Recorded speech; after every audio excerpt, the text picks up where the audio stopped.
வணக்கம் நண்பர்களே. தமிழக பாஜகவினுடைய முன்னாள் தலைவர் அண்ணாமலை ஒரு சமூக வலைதள மோகம் கொண்டவர். தன்னை பற்றி அடிக்கடி பெருமையாக பேசிக்கொள்ளும் ஒரு நபர். தன்னை முன்னிலைப்படுத்தும் வேலைகளை மட்டுமே அவர் கவனம் செலுத்துவார். கட்சியின் வளர்ச்சி என்பது அவருக்கு இரண்டாவது பட்சம்தான்.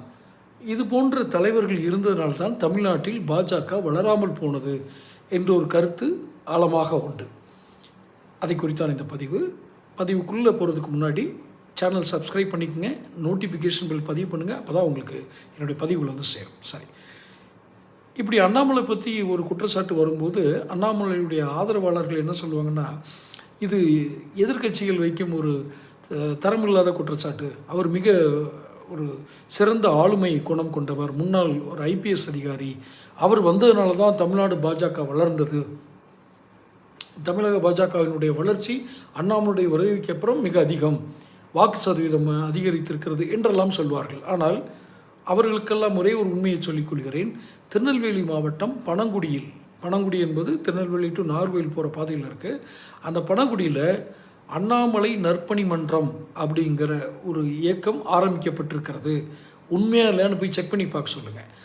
அப்போது அண்ணாமலை நற்பணி மன்றம் ஆரம்பித்ததுக்கு அவர் என் மீது வச்சுருக்கிற அன்புக்கு நன்றின்னு சொல்லி ட்விட்டரில் பதிவே போட்டிருக்காரு. யார்? அண்ணாமலை. போய் செக் பண்ணிக்கோங்க. இல்லை அண்ணாமலைட்டையும் நேரடியாக கேளுங்க, பனங்குடியிலேருந்து உங்களுக்கு இந்த மாதிரி நற்பணி மன்றம் தொடங்கியிருக்காங்களா, அதை நீங்கள் வாழ்த்துனீங்களான்னு கேளுங்க, அவர் உண்மையை சொல்லட்டும்.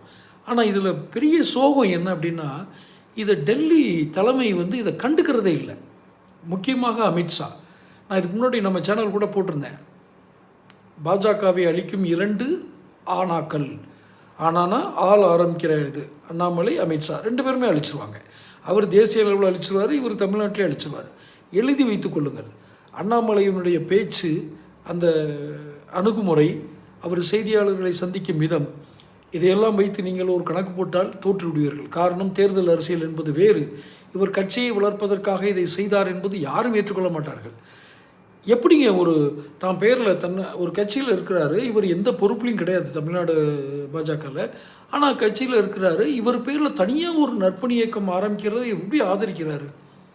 இதை ஆதரிக்கிறதை எப்படி ஒரு கட்சிக்கு விசுவாசமான ஆள்னு சொல்ல முடியும்? இதையும் ஒரு கட்சி தலைமை பார்த்துக்கிட்டு எப்படி இருக்குது? பல கேள்விகள்.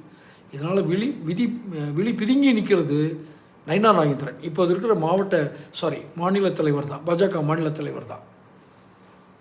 தொடர்ந்து பாஜகவில் என்ன நடக்கிறது பேசுவோம். சேனலை சப்ஸ்கிரைப் பண்ணிக்கோங்க.